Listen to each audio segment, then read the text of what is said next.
নমস্কার বন্ধুরা, সবাই কেমন আছো? আশা করি সবাই খুব ভালো আছো।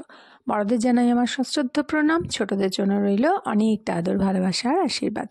চলে এলাম কাকলির ক্যানভাসের একটি নতুন পর্বে।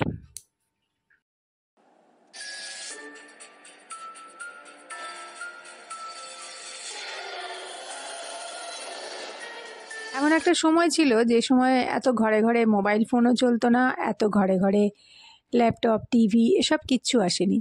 তখন লোকে সার্কাস, যাত্রা এইসব দেখার জন্যে একদম উন্মুখ হয়ে থাকতো। তো ঠিক সেই সময়ের একটি ঘটনা সুখেন্দুদা বলেছেন, যে সময় ওনারা এক গ্রাম থেকে আর এক গ্রামে যেতেন যাত্রা দেখার জন্যে। কলকাতা থেকে বড় বড় পার্টিরা, বিখ্যাত যারা দল, যাত্রা দল, তারা আসতো একটি বিশেষ পূজা উপলক্ষে। আর সেই পূজা হয়ে যাওয়ার সময়, যে সময় পূজা অনুষ্ঠান শেষ হতো, তারপরে বেশ কয়েকদিন যাবত ওই যাত্রা চলতো। আর ওই যাত্রাগুলো কলকাতার দল আসতো বলে তারা একদম সকাল থেকে রাত অবধি ওইখানেই থাকতো, বাড়িতে আসতো, কিছুক্ষণের জন্য সময় কাটিয়ে আবার যেত।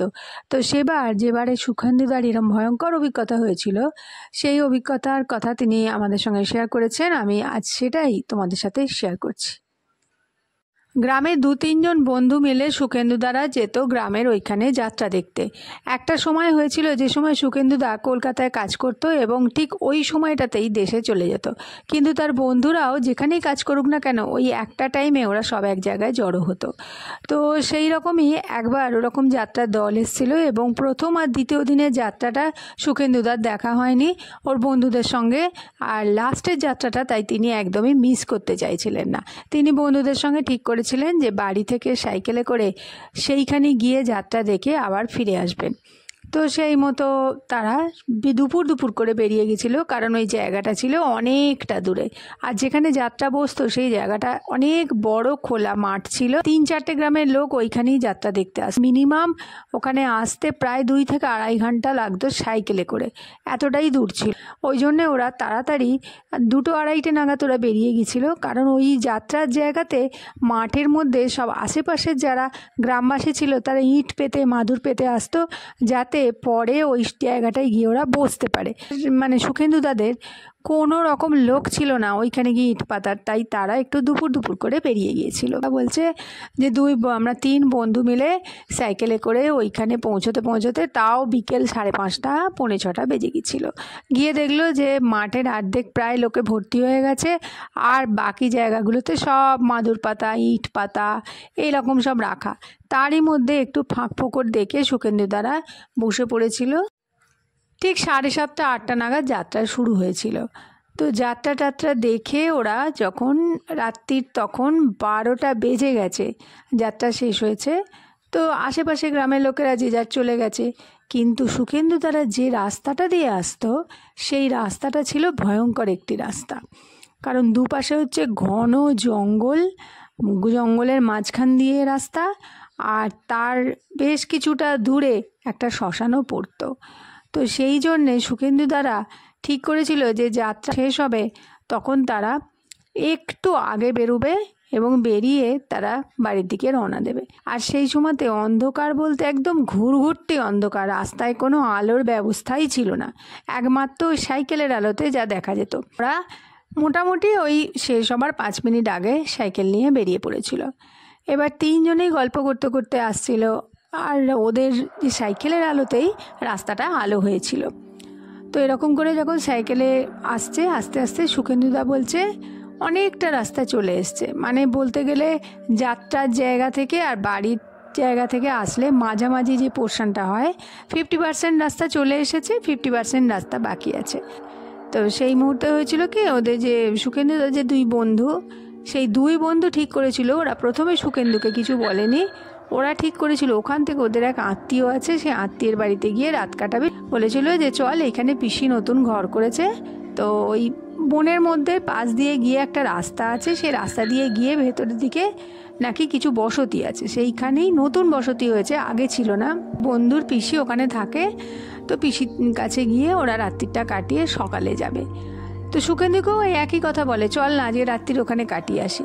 কিন্তু সুখেন্দুর মেন সমস্যাটা ছিল, তো বাড়িতে যেহেতু বলে আসেনি, আর সেই সময় তো তার ফোন টোন অত ছিল না, তোর বাড়ির লোক চিন্তা করবে, সেই জন্য সুখেন্দু বলেছিল যে তোরা যদি একটু আগে বলতিস তাহলে, বা সকালে বলতিস, আমি বাড়িতে মাকে বলে আসতাম, তাহলে আর অসুবিধা হতো না।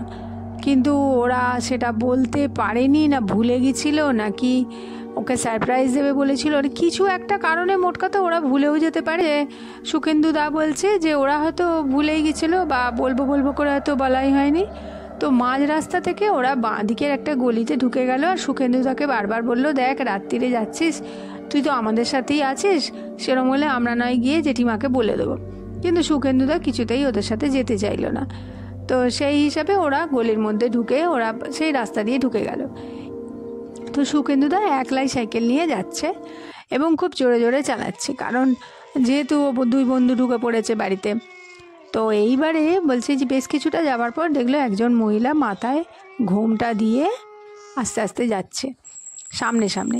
তো সুখেন্দুদা পেছনে সাইকেলের বেল বাজিয়েছে এবং বেল বাজিয়ে তাকে সরতে বলেছে।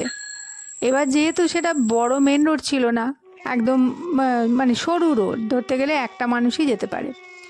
তো সুখেন্দুদা চিতে বলে, কে যাও গো, একটু সরে যাও, সাইকেল নিয়ে যাব। তো সেই মহিলা সরেও না নড়েও না, মাঝখান দিয়েই যাচ্ছে, আর সুখেন্দুদা তার পেছু পেছুই যাচ্ছে, কিছুতেই তাকে টপকাতে পারছে না। এবার বেশ কিছুটা যাওয়ার পর একটু সাইড পেতেই সুখেন্দুদা তার পাশ দিয়ে বেরিয়ে গেছে। বলছে 2-4টে প্যাটেল করেছে, পেছন থেকে বলল, কে যাও, আমাকে একটুখানি সাইকেলে করে পৌঁছে দেবে গো। তো এটা ওদের গ্রাম্য ভাষাতেই বলেছে। সুখেন্দুদা বলছে যে একজন মহিলা কেউ বলল যে তাকে একটুখানি পৌঁছে দিতে হবে রাত্রির বেলা। তো সুখেন্দুদা তখন সাইকেল দাঁড় করিয়েছে, করে পেছন ঘুরে দেখছে একদম মাথা চাপা দেয়া, একদম ঘোমটায় পুরো চাপা একজন মহিলা। সে মানে গ্রামের দিকে ওটা নতুনত্ব কিছু নয়, প্রায় বেশিরভাগ মহিলারই মুখে মাথায় ঘোমটা দিয়ে চাপা থাকে, দেখা যায় না। তো সুখেন্দুদা ভাবলো যে হয়তো বাড়ি যেতে পারছে না অন্ধকারে রাত্রির বেলা, ওই জন্য হয়তো সাইকেলে। তখন সুখেন্দুদা সাইকেলটা দাঁড় করিয়ে বলেছে, ঠিক আছে আপনি এরকম পেছনটায় বসে পড়ুন, মানে পেছনে যে বসার জায়গাটা আছে সাইকেলের ক্যারিয়ারে বসুন, আমি নিয়ে যাচ্ছি। বলে সুখেন্দুদা একটু দাঁড়িয়েছে অন্যদিকে মুখ করে। তো সেই মহিলা বসার পর সুখেন্দুদা তার মুখের দিকে না তাকিয়ে বলে যে বসেছেন। তো সে সাড়া দিয়েছে বলে সুখেন্দুদা সাইকেল চালাচ্ছে। এবার বলছে যে চালাতে চালাতে চালাতে চালাতে মানে কোনো কথা নেই, সুখেন্দুদা যেতে যেতে অনেক কথা বলছিল, যে কোথায় থাকে, কোথা থেকে আসছে, রাত্রিরেই বা কেন, কিন্তু সেই মহিলা পেছনে কোনো উত্তরই দেয়নি। এবারে যে ঘটনাটা ঘটলো, সুখেন্দুদা তাকে জিজ্ঞেস করছে কোথায় নামাবো, সেখানেও কোনো উত্তর নেই। এবার বেশ কিছু দূর গেছে, গিয়ে সুখেন্দুদা দেখছে যে যে রাস্তা দিয়ে ওরা এসেছিল এটা সে রাস্তা নয়, একদম অন্য রাস্তা। তো সুখেন্দুদা রাস্তা ঠিক করতে পারছে না। সামনে একটা বিশাল প্রান্তরের মাঠ, সেই মাঠ যে কোথা থেকে এলো, সুখেন্দুদা আসার সময় যখন ওরা আসে তখন এই রাস্তা তারা দেখেইনি, ওরা তো জঙ্গলের মধ্যে দিয়ে দিয়ে আসে, এসে ওই মাঠে চলে যায় যেখানে যাত্রা হচ্ছিল। কিন্তু এই সামনে আবার একটা মাঠ আছে, সেটা সুখেন্দুদা দেখেইনি। এবার সুখেন্দুদা বলছে, কই এই জায়গাটা দিয়ে তো আমি আসিনি, এটা তো আমার সেই রাস্তা নয়। বলে কি করবে বুঝতে পারছে না, বলে সাইকেলটাকে একবার দাঁড় করিয়ে বোঝার চেষ্টা করছে যে ওটা কোন রাস্তাটা। নেমে এবার ভাবছে সেই মহিলাকে জিজ্ঞেস করবে যে উনি কোথায় যাবেন। বলে পেছন ঘুরে সুখেন্দুদা দেখছে সাইকেলে কেউ নেই।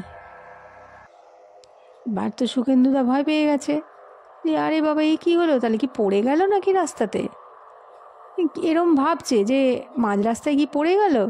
কই কিছু তো বললো না, পড়ে গেলে তো সে বলবে যে পড়ে গেছি দাঁড়াও, কিছু বলেনি। এবার সুখেন্দুদা বলছে যে হঠাৎ করেই না কীরকম একটা যেন ওই রাস্তায় দাঁড়িয়ে, ওই মাঠের কাছে দাঁড়িয়ে সাইকেল নিয়ে সুখেন্দুদা কীরকম একটা যেন মানে কেমন একটা ফিল করছে যে এটা কোথায় এলো মাঝ রাস্তায়, মানে মাঝখানে এরম মাঠ তো আগে কোনো দিন দেখেনি। তো এরম যখন এদিক ওদিক করছে সেই সময়তে দূর থেকে বলছে একটা মেয়েদের আওয়াজ আসছে। সুখেন্দুদা তাকিয়ে দেখছে তার থেকে প্রায় বেশ কিছুটা দূরে ওই ঘোমটা পরা মহিলা দাঁড়িয়ে তাকে হাত দিয়ে ইশারায় ডাকছে এবং জোরে জোরে হাসছে। আর সে হাসিটা কিন্তু কোনো সুস্থ মানুষের হাসি নয়, কিরকম একটা গলা, বলছে গলাটা চিপে ধরলে যেরকম একটা আওয়াজ হয় ঠিক সেরকম আওয়াজে হাসছে, নাকি উল্লাস করছে, নাকি চিৎকার করে কাঁদছে বুঝতে পারছে না, কিন্তু একটা গগনভেদী এরকম আওয়াজ হচ্ছে। তো সুখেন্দুদার অবস্থা খুব খারাপ হয়ে গেছে, কি করবে কিচ্ছু বুঝতে পারছে না। মানে ওইখানে সাইকেলটাকে ঘুরিয়ে নিয়ে সুখেন্দুদার যত শক্তি ছিল সেই শক্তি দিয়ে সুখেন্দুদা সাইকেল চালিয়ে যাচ্ছে, কিন্তু কোথায় যাচ্ছে জানে না। এইবারে পেছনে সেই চিৎকার, গলা ফাটানো, মানে গলা টিপে ধরা যে চিৎকার, সেই চিৎকার হয়ে যাচ্ছে। এবার সুখেন্দুদা ভাবছে তার কাছে দুটোই রাস্তা আছে, একটা হচ্ছে যেখান দিয়ে এসেছিল সেখান দিয়ে গিয়ে বন্ধুদের পিসির বাড়ি ঢুকে যাওয়া, আর একটা হচ্ছে ওই পাশে বাড়ির দিকে যাওয়া। কিন্তু অদ্ভুতভাবে সুখেন্দুদা বাড়ির রাস্তা খুঁজে পাচ্ছিল না, একমাত্র যে রাস্তায় এসেছে সেটাই তার সামনে। তো মানে চোখ বন্ধ করে অত্যন্ত স্পিডে চালাচ্ছে ওই পিসির বাড়িতে যাবে বলে। এবারে যেহেতু ওরা পিসির বাড়িতে ঢুকে গেছে, তারপর আর 5 মিনিটও হয়নি সুখেন্দুদার এরম পজিশান হয়েছে, ওই মেয়েটিকে তুলেছে, মানে ওই মহিলাকে।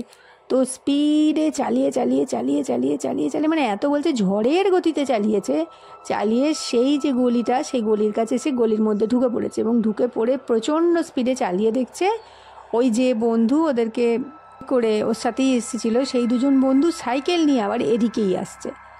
তো তখন ওদেরকে দেখে সুখেন্দুদা জাস্ট পড়ে যাওয়ার দশা, ওই দুইজন বন্ধু সাইকেল থেকে নেমে ওকে তাড়াতাড়ি ধরে ঘরে নিয়ে গেছে, ওর পিসির বাড়িতে নিয়ে গেছে। সুখেন্দুদা বলছে ওর কোনো কথা বলার পজিশানে ছিল না। তো ওই দুই বন্ধুর পিসি এসে মুখে জল টল দিয়ে বসিয়েছে। তারপরে সুখেন্দুদা যখন একটু ধাতস্থ হয়েছে, তখন ওর পিসি বলেছে যে তোমাকে কিচ্ছু বলতে হবে না, আমরা বুঝতে পেরেছি। এইটা আমি যখন বললাম যে এরম ঘটনা এখানে ঘটেছে আরও, তখনই তোমার ওই দুই বন্ধু তোমাকে ওইখানেই খুঁজতে যাচ্ছিল। ওরাও তো জানতো না যে এই ঘটনা এখানে ঘটছে, ওরাও অনেক দিন পর এসেছে, তো সেই জন্যে সাইকেল নিয়ে তোমাকে খুঁজতেই যাচ্ছিল, আর তুমি ওই সময়তেই চলে এসেছো, খুব ভালো করেছো। যাই হোক, ভগবানের অসীম কৃপা, তুমি যে ওর হাত থেকে বেঁচে এসেছো এটাই যথেষ্ট। তো সুখেন্দুদা তখন জিজ্ঞেস করেছিল যে ওটা কী ছিল। তো ওর পিসি বলেছে অনেক জনাই বলেছে যে ওই রাস্তাটা থেকে একজন মহিলা ওরম যাই যাক, গাড়ি যাক, ভ্যান যাক, তাতে বসে এবং ওইখানটাতে নিয়ে যায়। ওটা হচ্ছে একটা মানে শ্মশানের থেকে পেছনে একটা রাস্তা, যেটা শ্মশানেও ঠিক নয়, শ্মশানের সঙ্গে লাগোয়া ওই জমি, এবং ওই জমিতে পারতপক্ষে কেউ সকালেও যায় না। ওখানে যত মানে মরা হাড়, পশুর মাথা কাটা এইসব পড়ে থাকে। ওই জায়গাটায় সম্ভবত কোনো একটা কিছু অপদেবতার বাসস্থান হয়েছে, এবং সেই ওই মাঝ রাস্তা থেকে উঠে নিয়ে গিয়ে তাকে একদম শেষ করে দেয়। তো যাই হোক, কী করে জানি না, কেন জানি না, ভগবানের হয়তো আশীর্বাদ ছিল তোমার মাথার উপর, তো তোমার মায়েরও আশীর্বাদ, বাবার আশীর্বাদ ছিল যে তুমি ওখান থেকে ফিরে এসেছো, এবং সে তোমার কোনো ক্ষতি করতে পারেনি। তো সুখেন্দুদা বলছে ওটা যে কী ছিল, সুখেন্দুদা ভালো করে তো দেখেনি, যখন সাইকেলে বসেছে তখনও বলছে মুখটা অন্যদিকে ঘুরিয়েছিল, যেহেতু একটা মহিলা উঠছে তার মুখের দিকে তাকিয়ে থাকবে, আছে শুধুই মাথায় চাপা দেয়া, না কোনো গায়ে কোনো সেমিজ ছিল, জামা ছিল, এমনি গ্রামের মহিলারা যেমন হয়, শুধুই কাপড় পরে মাথায় ঘোমটা দেয়া। তো সেই জন্য সুখেন্দুদা তো ভালো করে তাকে লক্ষ্যই করেনি। আর ওই যে চিৎকার সুখেন্দুদা শুনেছিল, সেইটা বলছে প্রায় অনেক দিন যাবত ওই রাত্রিরে শুলেই ওই চিৎকার শুনতে পেত। তো এই ছিল সুখেন্দুদার একটা ভয়ঙ্কর অভিজ্ঞতা। বন্ধুরা, আজকের ঘটনা যদি তোমাদের ভালো লেগে থাকে অবশ্যই লাইক করে দিও, শেয়ার করো, কমেন্ট করো। আর যারা এখনও চ্যানেলটাকে সাবস্ক্রাইব করোনি তাদের কাছে অনুরোধ রইল কাকুলির ক্যানভাস চ্যানেলকে সাবস্ক্রাইব করে আমার পরিবারের সঙ্গে যুক্ত হয়ে যাও। দেখা হচ্ছে আবার পরের দিন নতুন কোনো ঘটনা নিয়ে চলে আসবো। ততক্ষণের জন্য তোমরা সবাই খুব ভালো থাকো, আনন্দে থাকো, সুস্থ থাকো, কাকুলির ক্যানভাসের সাথে থাকো। নমস্কার, ধন্যবাদ। আমার সমস্ত ভিউয়ার্সদের জানাই অন্তর থেকে অজস্র ধন্যবাদ। এবারে বলবো তাদের কথা যারা আমাকে আগের পর্বে কমেন্ট করেছো। তারা হলেন ফান্টুস এবং মায়া সরকার। তোমাদের অন্তর থেকে অজস্র ধন্যবাদ এবং ভালোবাসা জানাই।